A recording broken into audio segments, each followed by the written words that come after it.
Welcome to Madurai spice box. இன்றைக்கி நம்ம நெத்திலி கருவாடு தொக்கு பண்ண போகிறோம். அதுக்கு தேவையான பொருட்களை பார்ப்போம். நெத்திலி கருவாடு 150 கிராம் ஊற வச்சுருக்கோம். 150 கிராம் ஊற வச்சு க்ளீன் பண்ணிங்கன்னா 100 கிராம் கிடைக்கும். 200 கிராம் வெங்காயம், சின்ன வெங்காயம் எடுத்துருக்கோம், எடுத்து கட் பண்ணி வச்சுருக்கோம். 2 தக்காளி பழம் எடுத்து கட் பண்ணி வச்சுருக்கோம். 3 பச்சை மிளகாய் எடுத்து கட் பண்ணியிருக்கோம். கொஞ்சம் கருவேப்பிலை, ஒரு 10 பூண்டு எடுத்து தட்டி வச்சுக்கோங்க. நல்லா 1 டேபிள் ஸ்பூன் மிளகாத்தூள், 1 டேபிள் ஸ்பூன் மல்லித்தூள், 1/2 டீஸ்பூன் மஞ்சத்தூள், ஒரு சின்ன எலும்பிச்சம்பழம் அளவு புளி எடுத்து சுடுதண்ணியில் போட்டு வச்சுக்கோங்க. 2 டேபிள் ஸ்பூன் கடலெண்ணெய், தேவையான அளவு உப்பு. கருவாடை க்ளீன் பண்ணி எடுத்து வச்சுக்கிறோம். உள்ள மண்ணெல்லாம் நிறையா இருக்கும். க்ளீன் பண்ணிவிட்டு நான் வேறு தண்ணியில் என்ன 2 டைம் அலசி எடுத்து வச்சுக்கோங்க. மிதமான சுடுதண்ணியில் ஊற வச்சுக்கோங்க. அப்போ தான் க்ளீன் பண்ணுறதுக்கு ஈஸியாக இருக்கும். இந்த மாதிரி எடுத்திங்கன்னா வந்துடும் மண், இதெல்லாம் தூசியெல்லாம். கருவாடை க்ளீன் பண்ணியாச்சு. பாருங்கள், இதில் எவ்வளோ தூசி, மண், முள் நிறையா இருக்குது. இங்கே பாருங்கள், எவ்வளோ அழுக்கு. அதனால் நீங்கள் கருவாடை வாங்கினீங்கன்னா மண்டையெல்லாம் பிச்சு போட்டுட்டு அதுக்கப்புறம் தண்ணியில், சுடு தண்ணியில் லேசாக சூடு பண்ணி அந்த தண்ணியில் போட்டு ஒரு 15 நிமிஷம் ஊற வைங்க. கருவாடை ஊற வச்சு க்ளீன் பண்ணிங்கன்னா இதெல்லாம் வந்துடும் நல்லா சுத்தமாக. அதுக்கப்புறம் 2 டைம் வாஷ் பண்ணி வச்சுருக்கோம்.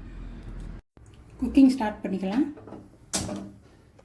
கடாயை அடுப்பில் வச்சுருவோம். 2 டேபிள் ஸ்பூன் கடலெண்ணெய் சேர்த்துக்கலாம்.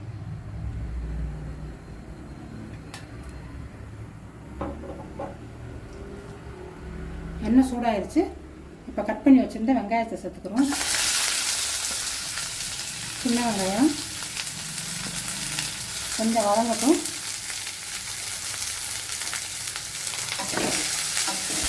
எண்ணெயிலேயே கொஞ்சம் வதங்கட்டும் நல்லா. அடுத்த குறைச்சி வச்சுக்கோங்க.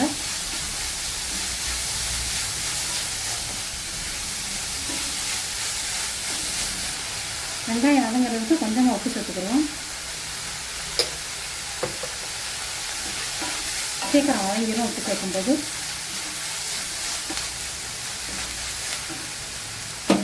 ஒரு 10 பூண்டு எடுத்து தட்டி வச்சுருக்கோம். அந்த பூண்டையும் சேர்த்துக்குருவோம். சேர்த்து நல்லா கிளறி விட்டுக்கோங்க.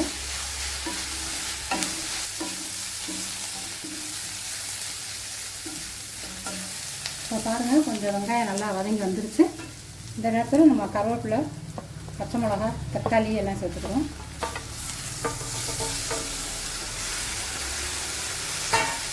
சேர்த்து இதை ஒரு 2 நிமிஷம் வதக்கிட்டே இருக்கும்.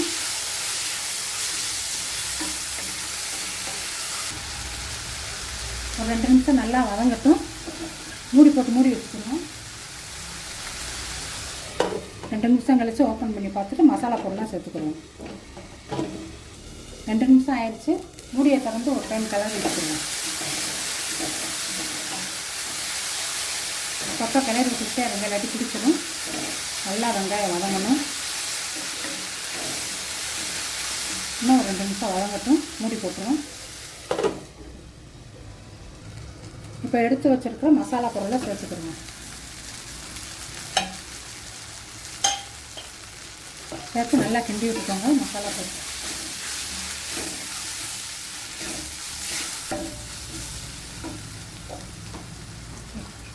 எண்ணெய் இன்னும் ஒரு 1/2 ஸ்பூன் போட்டுக்கிறோம். பத்தலை.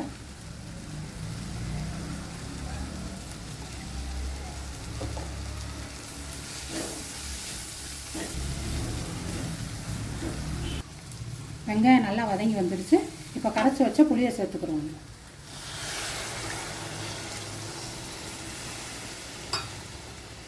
தண்ணி கொஞ்சம் சேர்த்துக்கிறோம்.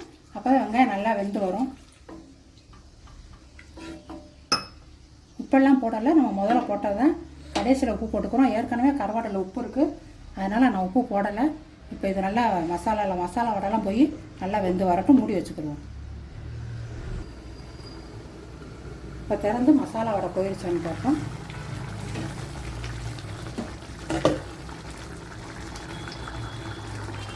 வெங்காயம் வந்துடுச்சு நல்லா.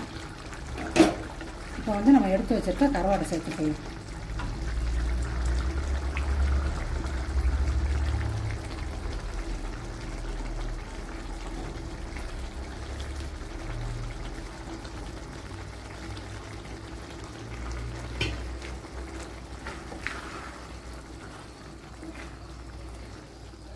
சேர்த்து நல்லா கிளறி விட்டுக்கோங்க.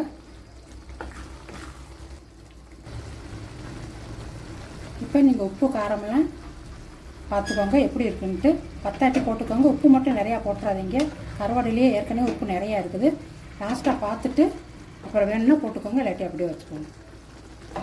எனக்கு வந்து உப்பு பத்தலை, கொஞ்சம் இன்னும் கொஞ்சம் சேர்த்துக்குறோங்க உப்பு லேசாக.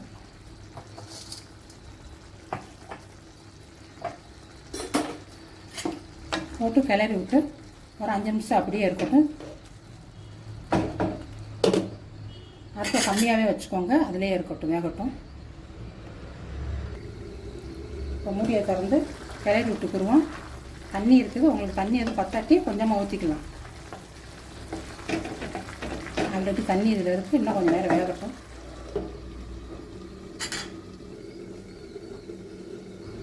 இப்போ தண்ணி நல்லா வற்றி எண்ணெயெல்லாம் மேலே பிரிஞ்சு வரட்டும், அது வரைக்கும் வெயிட் பண்ணிக்கிறோம். கருவாடு நல்லா வெந்துருச்சு, கருவாடு தொக்கு ரெடி ஆயிடுச்சு, எண்ணெய் பிரிஞ்சு வந்துருச்சு. இப்போ நம்ம ஆஃப் பண்ணிக்கலாம்.